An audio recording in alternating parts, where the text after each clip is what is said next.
This feels really strange filming this. So as you can tell by the title of this video, today's video is basically me eating food on camera, so a mukbang technically. So in true Eat Jin style, I will eat and talk about BTS, because basically none of my friends are into BTS and I can't talk about it with them because they just don't get it. So I'm hoping you guys will get me and fangirl with me, because I have so much to talk about and no one to share with. Now before I start this video, I do want to talk about the main thing that's happened lately in K-pop news, and that is that Jonghyun passed away. Basically he was part of a K-pop band called Shine. It's alleged to be a suicide caused by mental health issues, but that hasn't been confirmed or anything. But yeah, he did talk about having depression a few times, and basically, as much as I love BTS and I love being introduced to K-pop and it is incredible and it's made me so happy and I love it so much, I can't ignore the fact that the K-pop industry is very tough. It's hard for these guys, and mental health is not talked about in South Korea as much, especially in the industry. If you want to be an idol, if you want to be a superstar, in fact they kind of ask you, like, if you have mental health issues, if you disclose that, that can be more of a hindrance to you. That could prevent you from ever being an idol. So most people choose not to disclose it and not to talk about it because it's seen as such a bad thing to have, and people avoid treating it and dealing with it. They try to like suppress it. But at the same time, South Korea has a really high suicide rate. So clearly people are struggling with their mental health, and by not dealing with it, it's just leading to more suicide.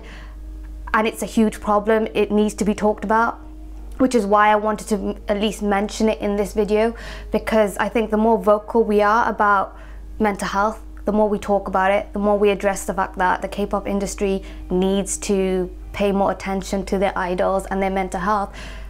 Hopefully it'll spark a conversation and it might spark change in the industry. Because yeah, when I heard the story about Jonghyun, it hurt, man. It was so sad. It was really sad because I felt like this person was screaming for help. They were really asking for help, and they didn't get that because the way society is in South Korea, mental health isn't something easy to talk about. I mean, it's not easy to talk about in Western culture, especially for males. So I can't even imagine what it's like in South Korea, especially when you're an idol. And he was saying like a lot of his depression and a lot of his anxiety and stress was caused because of his pressure to make music and be successful. So I think, yeah, I just wanted to mention that to hopefully spark some conversation about the K-pop industry and mental health, and hopefully it'll encourage people to move towards a much more open and positive place. On a more positive note now, I do want to talk about BTS. So I made an introduction video to BTS, I think it was a month ago, and at that point I had only watched them for like 4 days, so I was very new to it, and it was basically me just explaining who BTS were. Now, it's been like over a month, I'm still very much obsessed with them. Like, I am super obsessed with them. Oh, I should probably eat while I do this, right? This is what happens. I get so excited and I just talk and I forget I need to eat. You know, I can't do it because it's embarrassing, but you know when Jin eats food and he does that noise, he's like, wow. Everything's just like so good to him. Everything he eats, he's just like, oh, wow. Oh, yeah. And on that note, I think we're gonna start talking about Jin first. Jin is the oldest member, but also I would say the biggest kid in Bangtan or BTS. I love his laugh. When he laughs, it's such a genuine laugh that he like physically moves his body, like he like slaps things, he pushes people. And I really love his relationship with Jungkook, because he's like the oldest and the youngest, but they get on so well. And it's not even like older and younger, it's more like just brothers squabbling. And they have like this handshake thing where they slap each other on the neck and kick each other. And it's just so funny. Next we have Suga. Now Suga is seen as the more like quiet, reserved one. I would go as far to say that Suga has the cutest smile out of all of them. He's got like a really gummy smile, and he doesn't smile often, but when he does, it melts my heart. I'm like, my heart. And also he's very, very hardworking and humble. The guy works so hard, and I feel like he has very high expectations for himself. So it's so nice to see how much success they've had. And recently he got an award for producing. He collaborated with someone, but he got the award on his own without the other members, and he was so shy and awkward. He was just like, I don't know what to do, I feel weird without the members. Which brings me on to the fact that, you know, he won this award for producing, and he's done raps in the past where he's talked about his mental health, he's talked about depression and all that, and he's part of BTS, which is like one of the biggest bands in the world, which shows that even though he's been very open about his mental health, and he's gone on to get worldwide fame, which I'm hoping is an example to other South Korean people who want to become idols, that you can be dealing and struggling with your mental health, but that doesn't mean that you can't go on to do incredible things. You shouldn't be scared to get help. You shouldn't see your mental health as a hindrance. That's just something people deal with, and as you can see in South Korea, a lot of people are dealing with their mental health. They do have mental health issues, which is fine, and that shouldn't be something that stops you from chasing your dreams. So next we have J-Hope. When I made my introduction video, J-Hope was like one of my favorites because I loved how energetic he was, and he's so funny. He's like a living meme. But I didn't realize after watching more that I thought he'd be like one of the most popular people because I thought he was hilarious. I loved him. But turns out he got a lot of, not hate, but people just like, he was seen as like the least liked member out of the group because he's seen as like not the most attractive, which is like, I don't know, some people think like that. And also he's such a good dancer, and they did this performance, you know the rappers, they do the performance, I think it's called Love Yourself.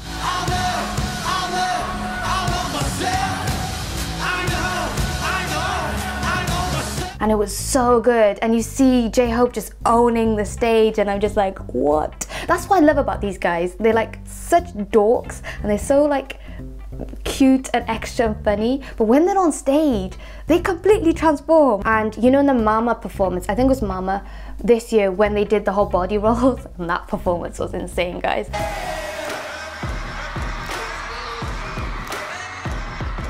And there was this one move J-Hope did where he did the whole body and he came up, and I swear, I'm not even kidding, I watched that single moment like at least 100 times. I was just like, how did he do that? Every body move was to the beat, and it was just incredible. Next is Jungkook. Now I'll be honest, when I made the first video, he was the person I knew the least about, so I thought he was just like really shy and quiet. Oh my god, has he come out of his shell. These days, he is so extra. I would say he's the most extra of all of them. And even in America, when they went this time, he was like cracking jokes. Korean bless you.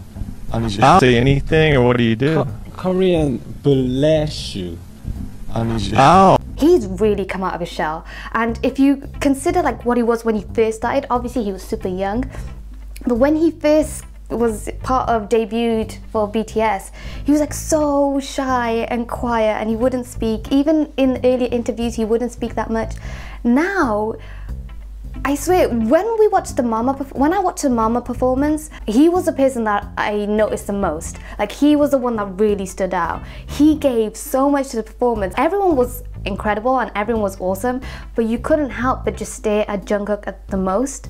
Or maybe that was just me. It's crazy to think that at one point he was this like really shy kid that didn't speak in front of people, because now he's like, I mean, he's incredible. Oh, it just makes me so proud. It's like, my little baby's grown up. Next is Taeyong, which is V, who is kind of my favorite, or my bias, as you guys would say. So when he started off, he was like this cute little dorky kid, and he's still a massive dork, and he's so extra and so funny and such a big living ball of meme. But you can also see how much he's matured as well. V has like so many different sides to him. One minute he's like so confident on stage and like a total badass. Then he's like this little baby who's like so cute.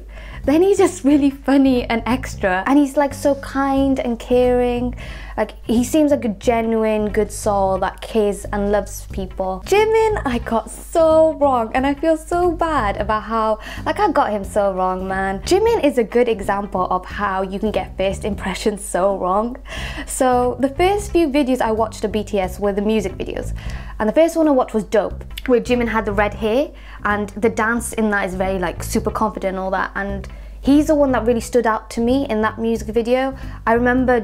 I just remember him with the red hair, and the impression he made to me was, okay, this guy is like super confident and like really owning it. And then after that I watched Blood, Sweat and Tears, and again, he's the one that I remembered the most. He's the one that really stood out, because I think at the beginning he had one of the main roles. He just comes across as someone who's self-assured and knows himself and is like, takes control of the camera and has good stage presence. And I remember at the time going through the comments, and the one name that really stood out, I kept reading, was Jimin. Everyone loved Jimin. So I put all of these together, and I just assumed this guy was like, okay, so he's the popular one that everyone loves, and he knows it, and he's like super confident, and he's probably the one with the biggest ego in the group. Which is so not the case at all. And now when I know who Jimin is, he's like such a gentle, he's quite feminine and quite like when I watch him and he's just being himself, I'm just like, you're so cute and pretty. You just gotta protect him, you know? You just wanna like keep him safe at all times because he's just so precious. It's crazy to me now to think that I thought that of him back then, but it just shows again how different they are on stage, because Jimin on stage is so different to Jimin in real life. I say real life, like I don't know him, but I'm assuming, like I believe what I see is the real him. Jungkook was being nice to Jimin, and Jimin said something like, oh, you know, when you're nice to someone and you're kind, it makes you more beautiful. And I think that's such a cute thing for him to say, because I feel like that's such a reflection of who Jimin is. Like, he's so pure and kind and giving and gentle, that it makes him so much more likable, and you can't help but fall in love with him. This video is so much longer than I thought it would be. Okay, and last but not least, we have Namjoon, or RM. I think he has a lot of pressure for him to be mature because he's the leader of the group. So my first impression of him was like he was quite serious, and he was the one that was most put together and knew who he was. But actually, as I've been watching interviews and finding out, like, you know, he struggled with dealing with himself and being comfortable with himself, just like the other guys. I mean, now they're more comfortable within themselves, and that's the whole concept of love yourself, is like they're starting to love themselves and accept themselves. Then you see moments every now and again where he just lets loose, and you see that actually he's just a big kid. He's just a massive dog, and he's got real childlike qualities, like how he breaks everything and his dancing. Oh my god.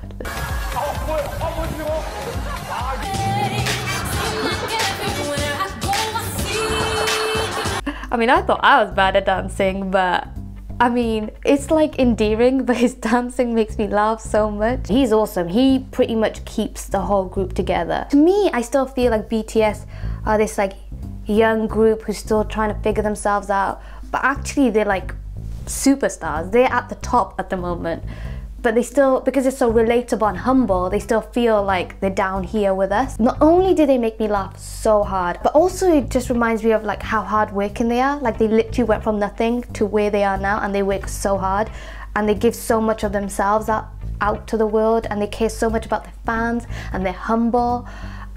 And watching them has made me want to incorporate those values into my own life. So with YouTube, I'm slowly starting to put out more positive, light-hearted content that show more of my personality. I'm still going to do spoken word poetry because I do want to talk about important topics, but I also want to get my personality in it as well. The way BTS talk about important stuff, but they also show their fun, dorky side as well. They don't stick to the typical idol image where they're like super serious. Like, we love them because they're dorks. If you're an ARMY, comment down below. Let's fangirl together. Other than that, thank you so much for watching and listening to me, and not watching me eat, because I did not eat anything. But yeah, thank you so much for watching. I love you guys a lot, and I shall see you guys next time. Bye!